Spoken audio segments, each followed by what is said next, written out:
Hello. We talked a little last time about struggle in the animal kingdom, particularly I'm talking about struggle for survival. In the animal kingdom, particularly in the insect and lower animals, birds mainly, in the case of brood parasites, and even on the microscopic level and insect level, as it regards host modification parasitism. And I kind of conflated those two, but both involve the universality of struggle in the cosmos. I'm going to say that if we analogize out from what we see, all the way from the microscopic up through the human realm, we see that struggle is universal, and we see that deception plays a role in this struggle. And it's worth noting, I think, at this point, at least for me, that the motto of the Israeli Secret Service, the Mossad, is, by deception, make war. Now, mainly, there's also this idea of von Clausewitz's famous saying, war is the continuation of politics by other means. There's a fellow by the name of Soren Renner. You can look him up. He spoke at the London Forum in 2008. And he sort of does the contrapositive, or turns that statement around to say that by the same token that politics is war is the continuation of politics by other means, and therefore politics is the continuation of war by other means, and therefore discourse is war. Now, all of our discourse, universally, aside from haters like myself, talk about peace, the benefits of peace.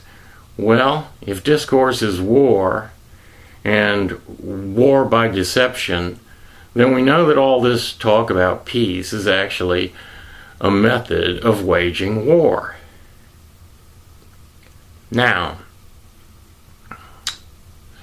the way of the parasite is to say that, essentially, deceptively, to advocate peace as a form of war. What I want to explore is another way. We could call it the Aryan way, in which war is war.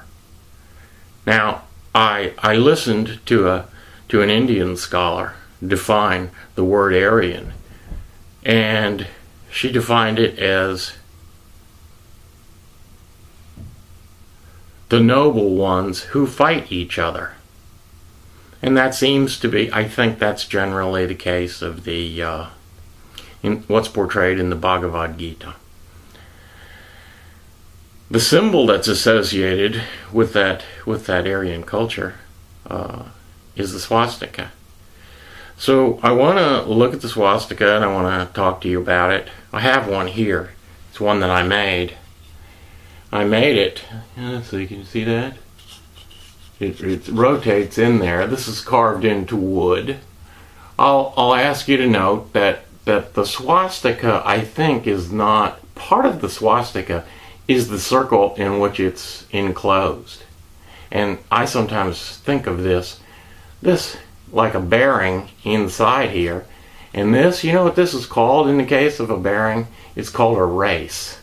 A bearing rotates inside of a race. Okay, so call your attention to that. I'm going to set this down for a minute because it's a little awkward to talk like this. And I'm going to set it down in the vertical position. So now the swastika is facing up. And I want you to notice that you could notice, just by way of curiosity, that the swastika, it forms 4 compartments. And these, in Aryan mythology, could be likened to the 4 ages. I don't know them in, what is that called, Sanskrit or something like that? The only one we know universally is the Kali Yuga. But they're called yugas. There are 4 of them. They are otherwise known as Golden Age, Silver Age, Bronze Age, and Iron Age. I think the Iron Age is the Kali Yuga. Probably the gold one is the Satya Yuga. Not that it matters. Okay, so we've got the swastika. It rotates within its race. And here's what else is important for this. You can see this. I'll hold it horizontally, but it's going to go vertically. This is an auger. All right. We're going to call this the axis. This is going to form the axis that goes through the center of the swastika. And now, there we have it. You can see it. I'm turning it. And you can see, as I turn it, I think that it gives the illusion of moving upward. So there we go. That way. Up. And that upward movement is a result of revolution of the swastika within its race. So, the thing about the swastika is, for every movement on one arm of the swastika, if it moves upward and to the right, another portion of the swastika moves downward and to the left. So it's constantly from the relative perspective of its arms, it's in opposition to each other. And this is what relates to the idea of struggle, universal struggle, okay? And we understand that, but generally in Western civilization, in Christendom, in modernity, in liberalism, struggle is bad, war is bad, all this is to be avoided. That's not the Aryan way.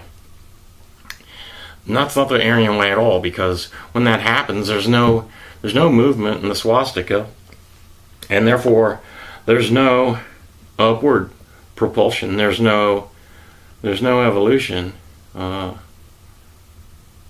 in either direction, whether you wanted to call it up or down. But I believe that it's our duty as Aryans, if we choose to become Aryans, to engage in struggle wholeheartedly, and to kill our enemies, destroy our enemies verbally, or physically, in every way that's possible for us to do.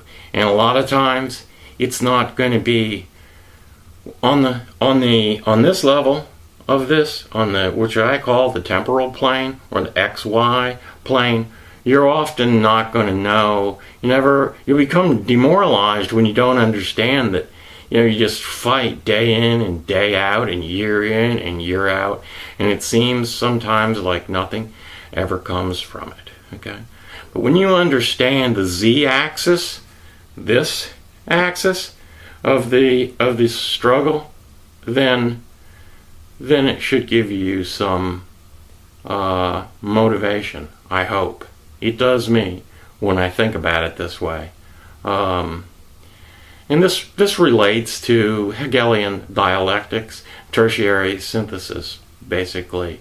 Thesis, antithesis, and synthesis. The axis, the thesis and antithesis take place in the plane of X and Y. The plane within the swastika rotates, and the synthesis takes place in the vertical axis as a result of this struggle, which is worth it for its own sake. In other words, sometimes I get disappointed and I go, can we ever win?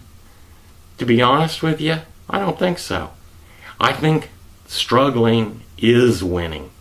And sometimes, instead of saying the Sieg Heil, I say, or I think to myself, Siege Heil.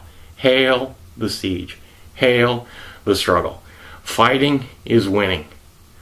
Thank you for listening.